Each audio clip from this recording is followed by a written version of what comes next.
Call me Louis. This is my sport. Louis Sport. All over the place. You're a psychiatrist, and you're author of a theory. Here's what she's saying. First of all, white people are dying out. Into the next century, everybody on Earth may be of color. And we're scared about it. Already we're a minority. Did you know that? I'll guess 25% of us are white, maybe less than that. And that's the reason we're racist. We're not only afraid of dying out, but we're also jealous because we have no color. You're laughing. How come we spend so much time in the sun trying to get brown?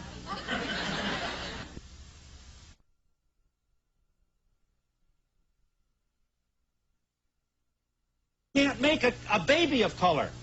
And that's the reason for racism and lynching. And if how do you explain? Do you believe we're racist? No, we're not racist. Yes, we are racist. What is this, an accident that all the cities are becoming blacker and blacker while the outer reaches of major metropolitan whiter and whiter? That's an accident? Oh, come on. When you get on an elevator and you're the only white person on the elevator, how do you feel? What'd she say? What'd she say? Frightened, she said? Oh, she's scared of elevators. Okay, here we go. Frances Cress Welsing, M.D. You are a Washington, D.C.-based psychiatrist, and you're author of the Cress, your middle name, we should say, Theory of Color Confrontation and Racism. You call racism white supremacy. To be sure, a provocative and controversial theory on skin color and oppression. Well, I'm ready. So is this mostly but not exclusively white audience. Let them have it, Doctor. Boy, oh boy, do you need an escort to get out of your speeches? No, now, let me just give you a little background. This paper was written approximately in 1969 and presented in 1970. It was written for a group of black psychiatrists who were looking at racism. Yeah. It was also written because as a psychiatrist and working in a hospital trying to treat black people and white people, but recognizing that the majority of the problems that black patients had in a psychiatric hospital, when you took a history, you would run smack into racism. So I knew I had to understand racism to help solve the mental health problems of black people. Okay. So out of my brain computer, putting in the question, why do we see this behavior? Why have we seen it for hundreds of years? So I thought about these two things, basically two facts, that even though the white population says that people of color are minorities, that it is the white population that is the minority on the planet. That's the reality you're saying. That's the reality. Yeah. That in spite of the fact that black people, non-white people have heard over and over again, you're genetically inferior because you are non-white. That in reality, white skin is a genetic recessive status, not as said by Frances Welsing. You see, meaning that if you and I were to have a baby, the baby would have color, and you make the contribution and I don't. That white plus colored. Well, wait a minute. It's not Frances Welsing that is concerned about the disappearance of white. Ben Wattenberg just wrote a book, The Birth Dearth. There have been multiple articles in the newspaper talking about the decline of Western populations. Yeah, here's the Washington Post, just to name one. We are a depopulation bomb, the withering of the Western world. Here, incidentally, this was the percentage of the West's population in 1900, the turn of this century, about 30%. This is where we'll be less than 10% in the year 2075. Here's where we are about today, 15. So we're not having babies. So whites are not having babies, and there is the concern about white genetic annihilation. In other words, I look at, this is Dr. Martin Luther King's birthday holiday, and people will say, well, here's a man who talked about love. Yeah. Why was he killed? And I say that the deeper logic is, what if all black and white people and non-white people and white people love? What would happen to white people? White would disappear. You see, just mix all of the people on the planet up together. In other words, if race didn't matter, or if color didn't matter, it follows with the jet planes. No, I'm not saying if it didn't matter. I'm saying that, indeed, if there was a mingling of all of the people, because that's what I'm saying. Okay, fine. Absence of prejudice. The ability, no, wait, don't confuse what I'm saying. I'm saying that if we mixed all of the people presently on the planet, stirred them up, the white freckle-faced people would be gone. Genetic recessive status would disappear. And that if I did a survey and everybody didn't have to, you know, face anybody, if I said how many people who are white want their children to be white, want their grandchildren to be white, want their great-grandchildren to be white, want their great-great-grandchildren to be white. And I've gone all over the country in England and asked this question. Yeah. Everybody wants the children and the generations to remain white. Yes. If you do, then you have to do something to make sure that that happens. And I say that what the thing is that is done, and particularly in relationship to black non-whites, because we have the greatest genetic potential to cause white genetic annihilation. Because you're the blackest. Because we, right. The most color. Right. We have this ability to produce melanin pigment. We have more of it than anybody else. And so the most pressure is on black people. As a matter of fact, the black people learn, all non-white people over the world learn. If you're black, stay back. If you're yellow, you're brown, stick around. If you're yellow, mellow, white, right. I can go to England and the people can just say the same thing. Doesn't matter whether if you go to the Philippines. Because there has been a confrontation of brown with white. Everybody knows the more pigment you have, the more pressure that is on you. Yeah. But they didn't understand why. I say the why is for the purpose of white genetic survival. All right. And you're saying that blacks have no similar hidden, subconscious anxiety about their blackness being undermined by the presence of white? We don't have that fear. And I think that this is something that is not understood. You see, in other words, if I don't worry about, as a matter of fact, under white supremacy, the non-white people try to get lighter. You see, because the less pigment you have, the less threat you are to white, and so the greater opportunity that you have. Yeah. The mass inability of whites to live and attend school in the presence of non-whites, manifested by the patterns of black and white housing and education throughout this country, and indeed throughout the world, is seen, according to your thesis, in terms of the color confrontation thesis, as the apparent total psychological discomfort experienced by whites in situations in which they must daily face their color inadequacy when they confront their neighbors of color. You go on. I predicted. Look, I wrote that in 1970. I said you cannot have integrated housing. You cannot have integrated schools. You still believe that? Well, I mean, the evidence. I always look at the evidence. If Mr. Black and Mr. White live next door to each other, they have the same job, the same income, the same car, the same furniture. Yeah. They both walk out of the house in the morning. Good morning, Mr. Black. Good morning, Mr. White. Yeah. But Mr. White is still looking, but you've got something that I don't have. You're saying he's saying that subconsciously. Saying, right. Now, wait a minute. All right, we'll give you a chance in just a moment. Wait a minute. Now, wait a minute. Let's look at They're nice people. You're really going to like them, I promise you. You know, once in a while, you know, a couple of them stop before they come up here, and you got to keep an eye on them. Let's look at this.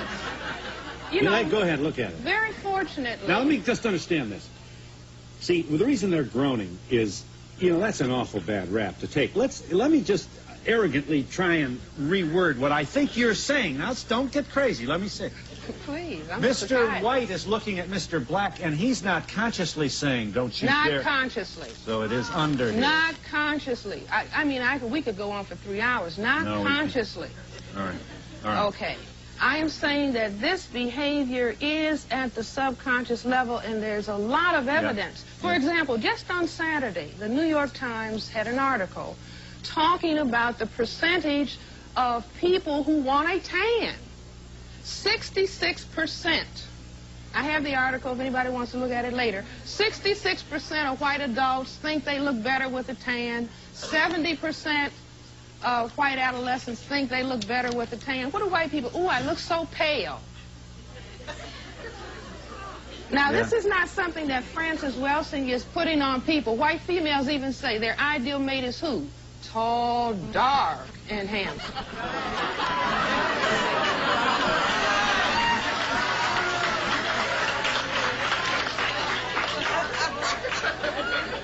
Now, Phil, I mean... Wait a minute, Okay. just a minute.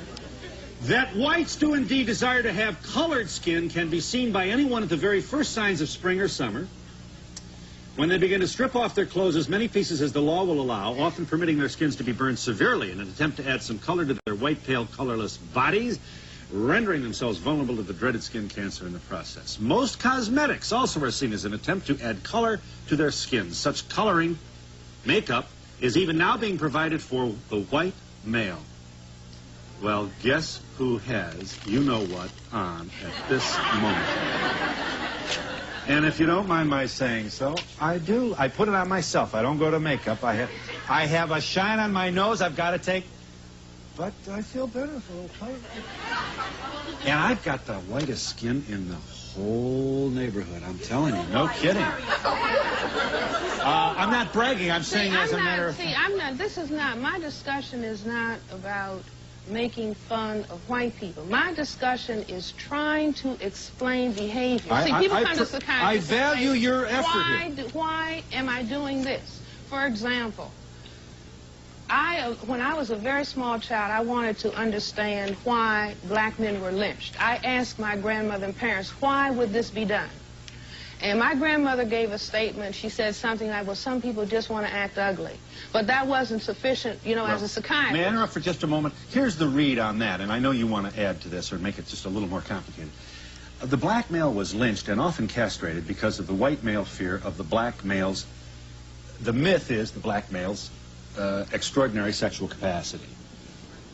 So he was lynched by frightened white males who feared that if he ever got anywhere near the white women, that somehow the white male would be a Now, well, you want to wait a add minute, to now, that. his sexual capacity, what are we talking about? I say that the fear is that the black male can cause white genetic annihilation. And this is why the attack on the genitals, there's no history in the world of any non-white men attacking white men's genitals. But why do white men feel the need to zero in on the black man's genitals and cut them off? Yeah.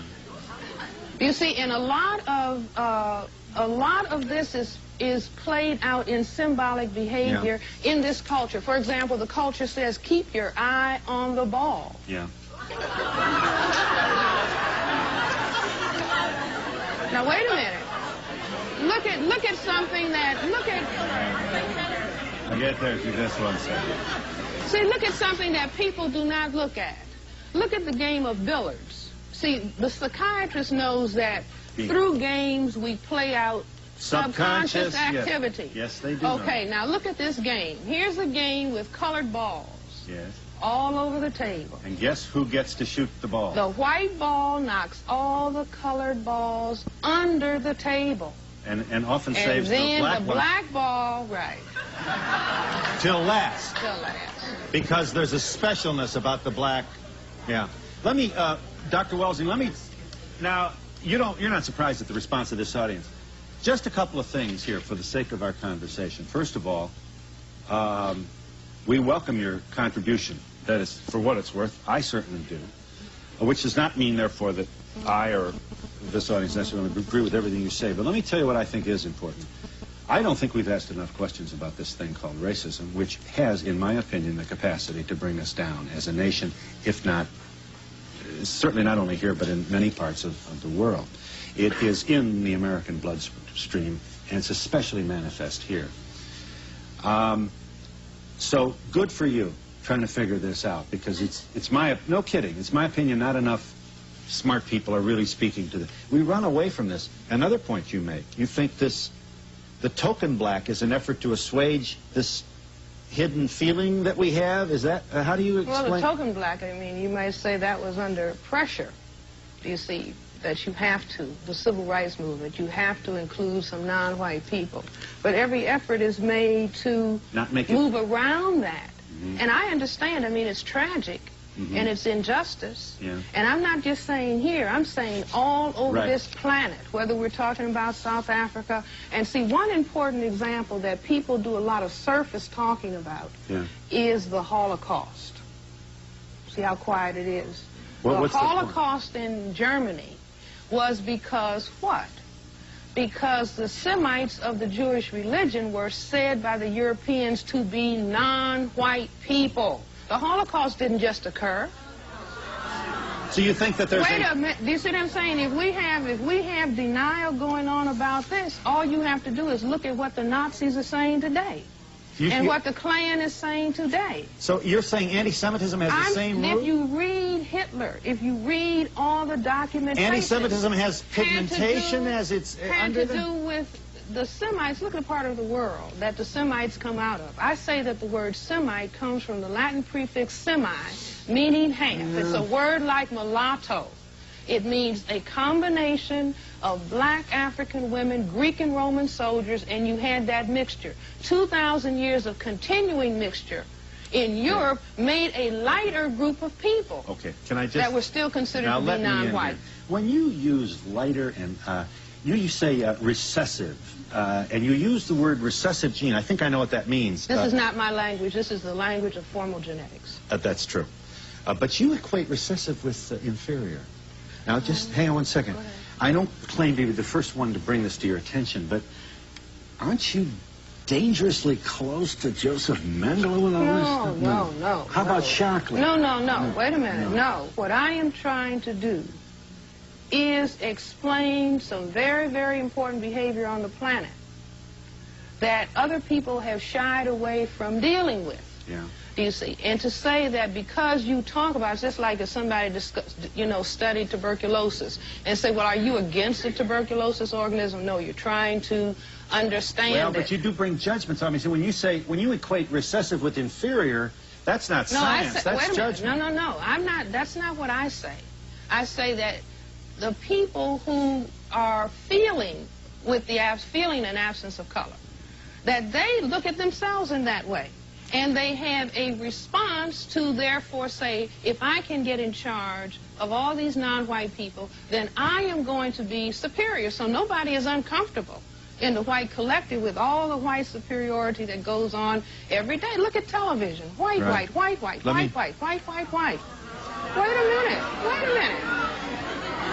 All right, I got it. Hold on a minute. Look at... All right, hang on just one second. Goodness. Hold one second. There are a couple of things which you...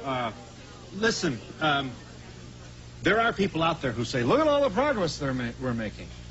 Look at the Allen League report. I am not one of those people. Nevertheless, there are examples of integrated communities. Truly are. But see, the answer is not a question of are there a few black people living where white people live. The issue is that if we are going to have peace on the planet, there has to be justice. And white supremacy, where you have the tiniest number of people on the planet holding down the vast majority of people on the planet, happens to be the highest form of injustice. Yeah.